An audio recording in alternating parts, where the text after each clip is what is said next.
Please give a big welcome to David Yates, who's been in the payments. He's a real expert, with First Data, with Western Union, with WorldPay, with VocaLink, with Mastercard. I think if there is a company worth naming, David's had a part in it. So please welcome David Yates. David, the stage is yours. Good morning. Can you hear me okay? Cool. I have a prepared presentation, but because of all the questions that I got yesterday, I'm going to go off-piste for a while and talk about how MasterCard sees its strategy in the world of payments and why it ended up buying VocaLink and now investing in Transfast. And you will have seen yesterday a $300 million investment into Network International in Dubai. All of these things require a little bit of context. So I thought I might, before I get into my slides and the presentation I prepared, spend a few minutes on that. And if you have questions for me as well, I'm happy to take them. I'm extremely happy to talk about MasterCard's strategy because until March the 1st, I was on the executive committee there, and so I think I know what it is. I'm now spending a year working as a senior advisor to MasterCard, so I feel entitled to a conversation on this. Quite what Visa's strategy is, I'm not sure, and you shouldn't infer from MasterCard's that Visa is the same, because I think they're many years behind. So the title of my presentation overall was Delivering Relevance in Payments, and the heart of the MasterCard strategy is this. If you think about a couple of interesting facts, one is that the primary use case for Visa and for MasterCard is delivering person-to-merchant payments. That represents globally about $25 trillion of flow. Whereas, if you expand the number of use cases beyond person-to-merchant and start to think about all other global payments, you get to a point of about 225 trillion of flow. In other words, if you take off your own handcuffs and say, I'm no longer a card business doing person-to-merchant, but I'm participating in all other flows, the potential for your business to grow is tenfold in terms of global flows. 225 trillion. So just keep that in mind for a second. The MasterCard board decided it wanted to participate in those flows, so to go beyond person-to-merchant into global payments. The second sort of thing to reflect on is that when I started in this business 35 years ago, I was working for IBM, and because I was the junior guy in the office, I was given the job of being the account manager of what today we'd call a fintech from San Francisco, and I had to put together all the technology in Europe for this fintech, which wasn't present there at all. It was Visa. And can you imagine 35 years ago, there was no Visa in Europe. It just didn't exist. There was Barclaycard doing a little UK project and a couple of others doing other little projects in Europe. And as far as MasterCard was concerned, it wasn't in existence either. And all over Europe, people had done little projects. So there was the Eurocheck thing here and something else there. And over years and years, all that got rolled up into Eurocard that eventually became MasterCard, and the UK switch thing became part of MasterCard. What I'm saying here is that today, if I come from UK or Germany, I expect my MasterCard will work in Botswana. I expect it'll work in Vietnam. I expect it'll work in Argentina or wherever I go. But 30 years ago, that wasn't the case. So outside of cards, what do you have today? What you have is the same complete patchwork of national ACHs that don't speak to each other, national mobile money that doesn't really speak to each other except for a couple of great initiatives that are represented in this room, and the world needs something better. It isn't good enough that we all have little national systems that can't interoperate. So the strategy of MasterCard overall is to find a way to access the 225 trillion of flows by making non-card systems interoperate in exactly the same way as card systems do today. And that means that there needs to be a more ordered structure for ACHs to speak to each other, a more ordered structure for mobile money to speak to each other, and more important is for these ecosystems to connect to each other. And I'll go through some stats later on to explain why it's so important that they interconnect with each other. The first leg in MasterCard's strategy of diversification was to buy my company VocaLink, which itself had diversified over a few years. So VocaLink had been the UK national payments infrastructure, which in the UK transports 12 billion transactions a year and around £7 trillion of value by itself. And VocaLink had diversified and now operates the systems, the national payment systems of Sweden, Singapore, Thailand, that I'm going to describe in some detail later, and United States, and is currently implementing in a number of other countries, many of which are not announced, but across Latin America and across Asia. So VocaLink had got into the world of real-time ACH payments. And if you think about the essence of a card system, the thing that made cards work was the ability to do a real-time authorization. So now that we have real-time ACHs instead of batch ACHs, what is exactly the role of a card within this? Why do you need it at all? Certainly a physical card. Those of you who've been watching us will have seen that recently physical cards are starting to disappear piece by piece. So the signature has been removed from the back. Nobody's interested in the signature. And this week, Apple and MasterCard announced that the number, the embossing from the front of the card disappears as well. And soon, you're going to be asking, well, what's left of this physical card? And that is the question that MasterCard is thinking about very carefully. And I'll describe a bit more of that later on. So VocaLink was the first thing. So think about this. Think about global flows. So we have a real-time system in the US, one in the UK, shortly one that will operate in the Eurozone, one in Singapore. What percentage of global flows would it represent if you connected those real-time systems together? I think it's probably about 60, 70%. So that's the question for us. How do you do it? Well, one way we know you don't do it is by using the current SWIFT and correspondent banking structures, because you can't organize a network where every individual corridor is separately contracted on unique terms and conditions. So our view is we need to bring to this structure an order which looks largely like a scheme, where people trade on known rules and where the issue of connectivity and compliance is bolted into the system. So you all know that you can work with each other. So that is the objective of MasterCard. In order to deliver an interconnected global system, what MasterCard really plans to do is, first of all, not to eat your lunch at all. So for those of you who are concerned that MasterCard wants to come after your business, that is not the case. MasterCard sees itself as a B2B company operating an infrastructure and not owning the consumer. And your job is to own the consumers and the businesses that connect. So we're a provider of infrastructure to you. We do not want your business, and we don't want to own your customers. But we do want to provide this network, and the way in which I see it going, and this is a David view as opposed to an expressed MasterCard view, is that we would like to deliver three things in terms of network connectivity. Number one, bolt together real-time ACHs so that they interoperate with a known rule set.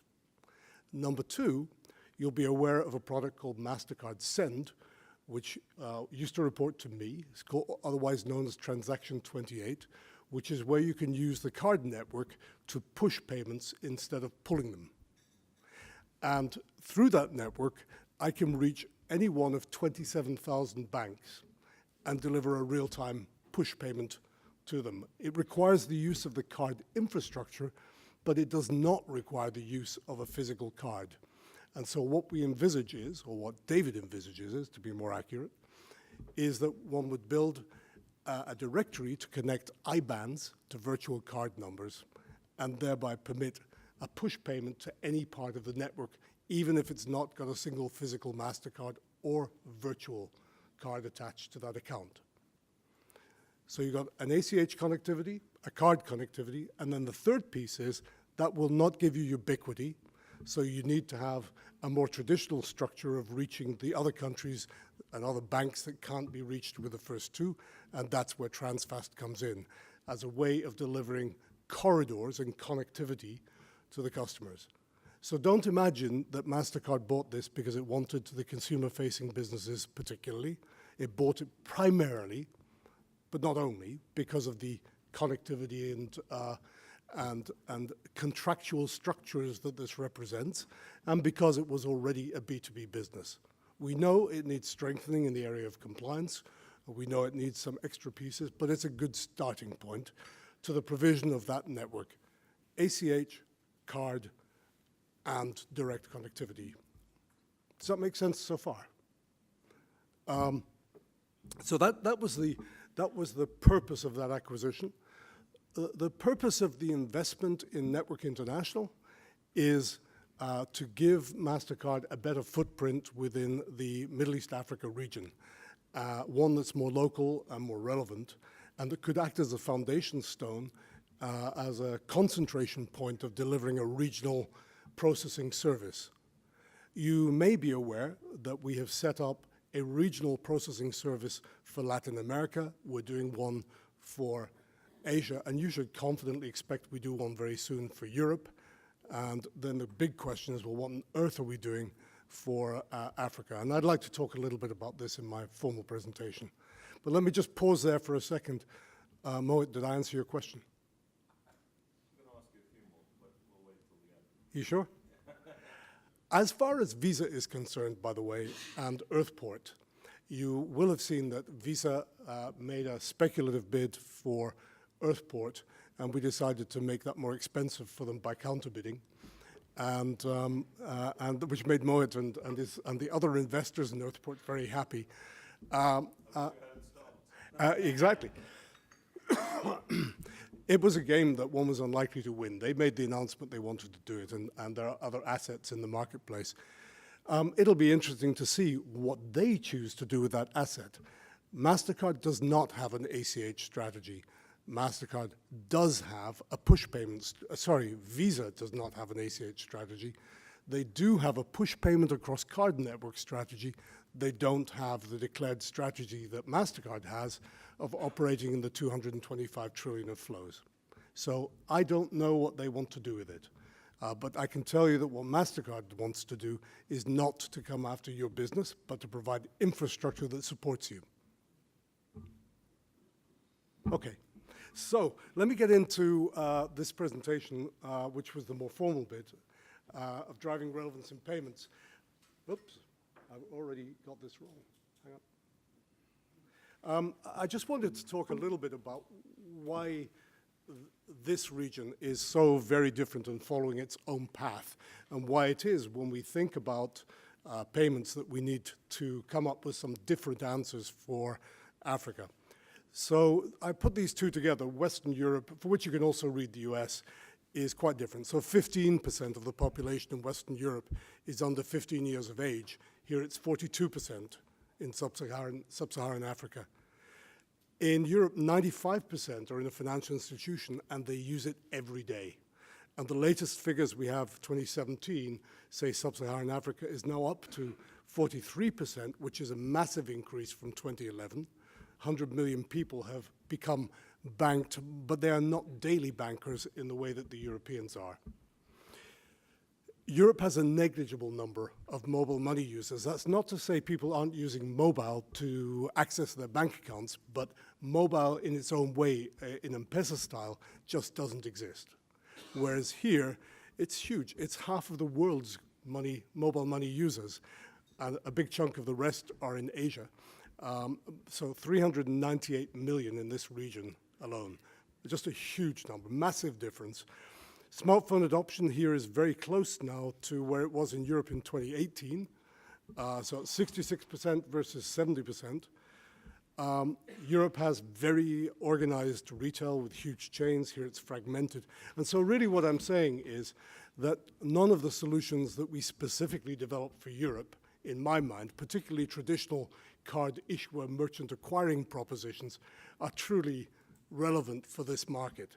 And if we want to do it, if we want to do Africa correctly, we need to put to play all of the tools in our tool set, the one that I just described, which is a tool set that would link the banks with the mobile users, and link the mobile users not just domestically, but internationally.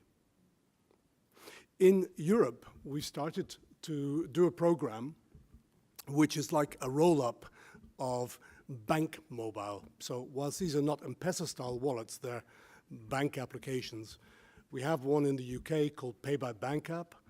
We're also powering one in Poland and one in a Nordic market that I can't name yet. And basically, MasterCard is saying, we will open global acceptance to these bank ACH mobile systems. And so one of the things that MasterCard could usefully do in this market would be to open up MasterCard acceptance to those 396 million mobile wallets. But we need to open it up in a way that is not just opening it up to physical point of sale, because that won't work.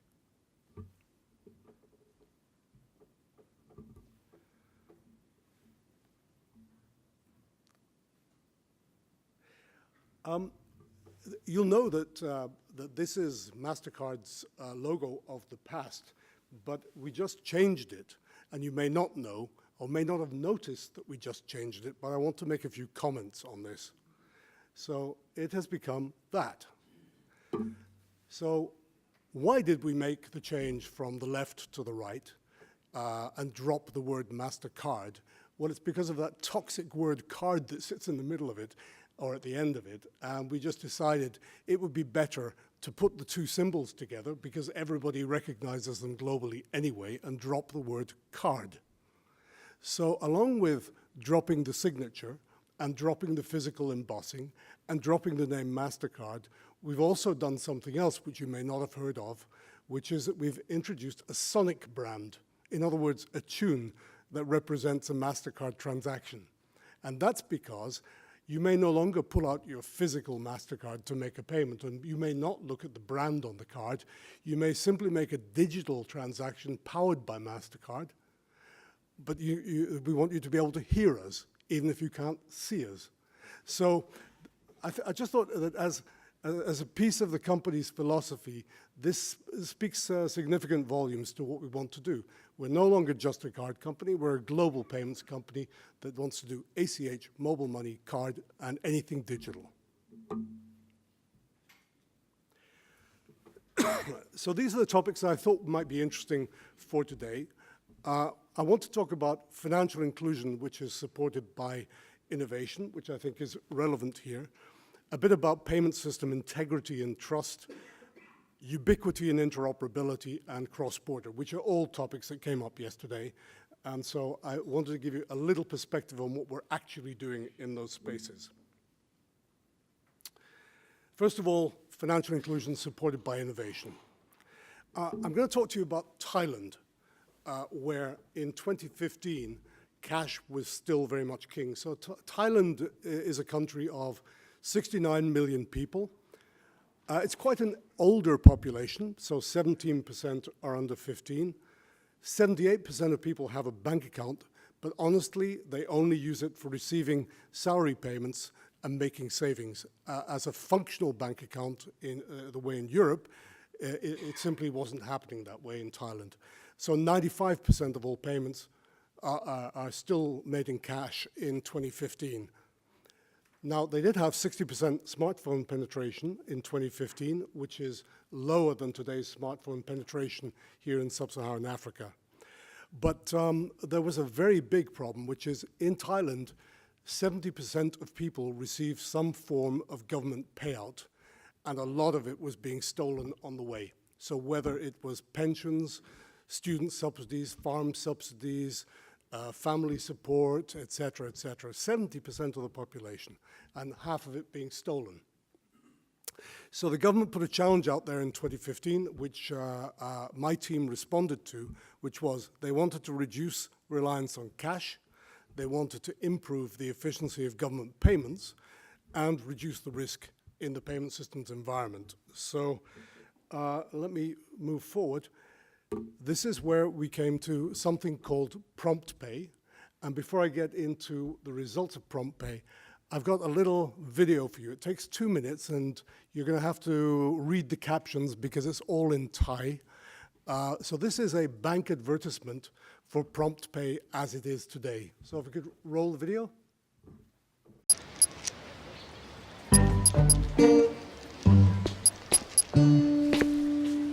อุ้ยอะไรวะ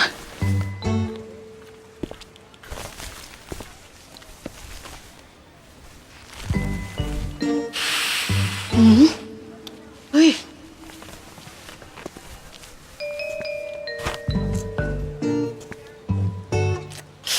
ยังไม่โดน เฮ้ย มีแต่แบงค์ใหญ่ว่ะ เอ๊ะ หรือมีแบงค์ย่อย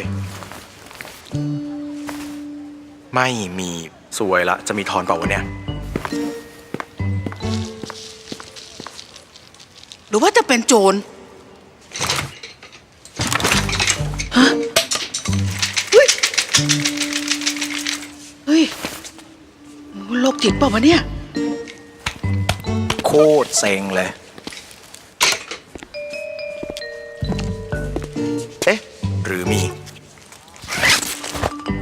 ไม่มีแบงค์ย่อยว่ะ โอ้ยมันต้องมีปืนแน่ๆเลย แต่ยังไม่มีของฝากเลยว่ะ ผ้านี่แหละ พี่พร้อมจะโอ้ยพี่ครับพร้อมเพย์ครับ พี่ผมจ่ายพร้อมเพย์ได้ป่ะครับ พร้อมเพย์ จ่ายพร้อมเพย์ได้ไหมครับ จ่ายพร้อมเพย์ ครับ ครับ ของเคแบงค์นะครับ อ๋อพร้อมเพย์เงินเข้าแล้ว โอ พ เค ร้อม ครับ เพย์พร้อมเพย์เคจ้ะ โอเคครับ ขอถุงด้วย เจ็บไหม ไม่เจ็บครับยังโดนหมวก พร้อมเพย์เคสุด ไม่ว่าจะจ่ายกับใครที่ไหนเวลาไหนก็มั่นใจ พร้อมเพย์เคสุด มั่นใจใครๆก็เพย์ เกือบตีหัวแตกไปแล้ว กสิกรไทยบริการทุกระดับประทับใจ So if you watch Thai television, as I'm sure you all do every day, you'll find about 30 of these advertisements, 2 minutes long each, describing the benefits of prompt pay. So something happened between 2015 and today. And what it was that we at Mastercard put together a national payment system. And at this point in 2019, we've registered 44.5 million people, that's 2/3 of the population, in other words, all adults, into a new national system. 3.9 trillion baht of payments have already gone across it 2 years after it went live. That's $100 billion and 765 million transactions. And this year we're having to increase the capacity of the system to handle 1,000 transactions a second because we expect that the cumulative transaction value will increase to 20 trillion baht by the end of the year. So how do you get a system to scale in this way? And I think the next slide, I seem to have missed a slide somewhere. There is a slide missing from here. Here we go. So this is a system that basically is built around one large national directory, and it connects together the individual with government. So everybody has a government ID, a little bit like in India with the Aadhaar system. It also connects businesses and anybody who wishes to send a bill. So all entities are really connected together across a real-time payment network that links to mobile money, bank account, and allows payments to move in real time as a push payment, a pull payment, or a request for a pay. In other words, an electronic invoice. So all of these payments are enabled to any source of value. So any bank account, any mobile money, from one to the other across a national directory. So if you wish to send me money, you need to know either my government ID, my email, my bank ID, or my phone number. Any one of those things will enable you to post a payment, and vice versa. So what has happened as a consequence of this? Number one, the government stopped making any cash payments to people. So it forced the registration of the 45 million consumers. So everybody that wants to receive a government payment has to be in the system. That was a very big impetus for this thing to move forward, and it can only really happen when you've got a proper military government, I suppose, but they did force the issue. And by doing that, they have achieved a few things. One of them was that they discovered that the government was paying 500,000 dead people a pension. And so the system has paid for itself 25 times over because they've now stopped paying those people pensions. And across the whole rest of the network, the fraud has been reduced. But in terms of real day-to-day payments, you saw in the video how we've been able to create a structure where the individual can make a payment in a relatively small merchant without either having to have a card or a point-of-sale device. And this is all running across the MasterCard network and is then also being extended so that over time, when mobile payments are accepted in other markets, you'll be able to use your prompt pay system in order to make a payment in the UK, because MasterCard will open that up. So here is the best example that I have for you of a practical bringing together of card payments, ACH payments, mobile money around a national directory, which has been truly successful. And I think there are some elements of this that could really be used within the markets here. I hope you enjoyed the video and so on. The next point that I wanted to talk about was payment system integrity and trust. And when all of you referred to de-risking by the American and the European banks in particular over the course of yesterday, it really made me feel that this is the major topic of how do we create an inclusive payment system when large swathes of markets are actually excluded from being able to transact. And I've experienced this problem at first hand as we've been trying to connect our banks in Nigeria into the US. I'm finding it very hard to get a sponsor to make that happen, and it shouldn't be hard. So what can we do about it? Well, I think I was particularly interested in the presentation by MFS, who talked about their seven strategic layers. I forget what the phrase was. 7 lines of defense, that's it. I think that is absolutely the correct strategy. You need to produce an environment in which anybody connecting into the network knows that they can count on the other end of the network to underpin its integrity. And basically, this is the same strategy that MasterCard is going to adopt as well. In the case of ACH, but also in the case of connecting up mobile networks, the company will produce a set of standards that are the minimum requirements for everybody to know that they can trade with mutual trust in exactly the same way as it has done for many years with card. There's no reason for this to be different, except that you get tangled up in some layers of AML and CTF. So equally, the conversations over the last couple of days around how to deal with these regulatory challenges and how to bring them in order become ever more important, particularly as you go from smaller transactions and remittances into large B2B transactions. Somebody needs to get that nailed, and it will take a lot of money and effort to do that. We've all watched how SWIFT have tried to do it and how they haven't quite got there.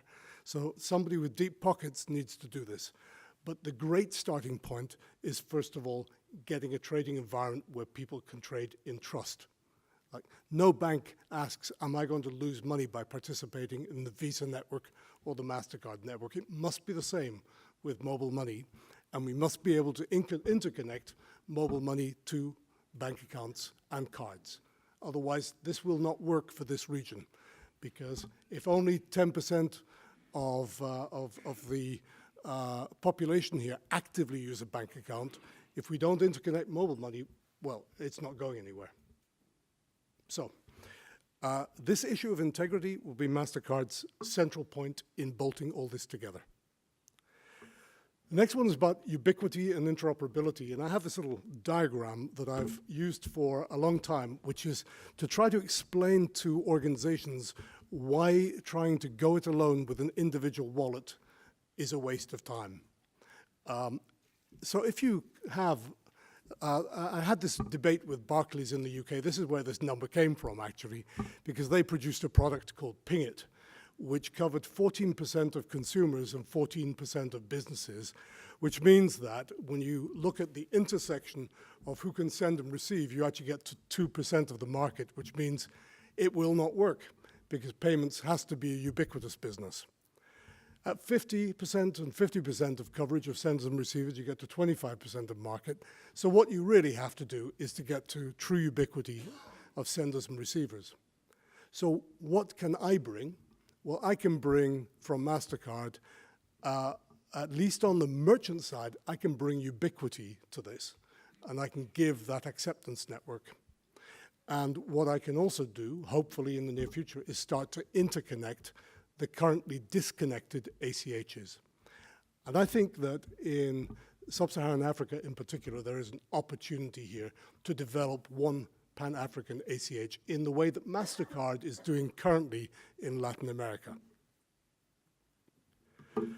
It requires a central counterparty. You cannot organize this on a point-to-point basis. I've been fascinated by watching some of these point-to-point structures, which incidentally Australia recently adopted for doing its national payment system. It's a catastrophe, because everybody has to write a connection to everybody else. Canada has the same, believe it or not. In the UK, US, all of Europe, India, lots of Asia, there is always a central counterparty. Here, we're missing a central counterparty, and we need one, because these structures require coordination so that you can interact, as I described before for Thailand, between the central bank, the commercial banks, the mobile operators, the citizen, and the government. It's too complicated to do it any other way. So I fully recommend that somebody here partners up with MasterCard to deliver a central counterparty for this region, as it will enable a lot of new functionality the way that you saw for Thailand.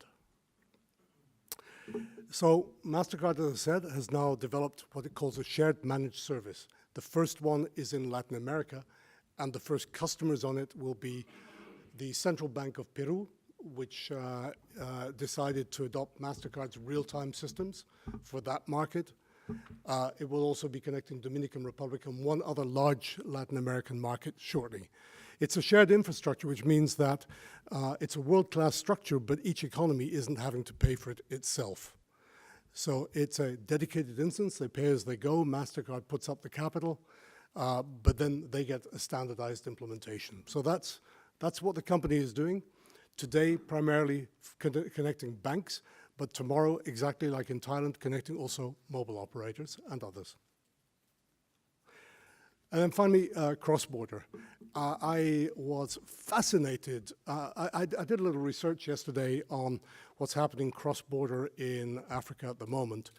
And it was SWIFT research that basically said that the use of the US dollar and the British pound to do cross-border and the euro has declined really very dramatically, and that actually cross-border is taking place within these markets in local currencies.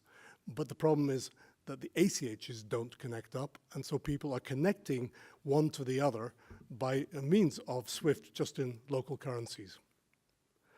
What we think is that we need to get towards a future state where everybody can communicate to everybody else across a network. And our aim, which is obviously a grandiose and big aim, is to be that conduit that will connect together the banks, the mobile operators. And actually for this market, I have to say, under mobile operators, then cash in, cash out. into a network that becomes interoperable. And we see this as initially a regional vision and then as a global vision. So that's, I hope, a reasonable expose of what MasterCard thinks about this world. And let me just reiterate one more time. We see ourselves as the network. We do not see ourselves as the owner of your customers. We want you to thrive, but we'd love you to use our structures. And if any of this has resonated and you feel that you'd like to engage, then I can certainly make those conversations happen. So thank you.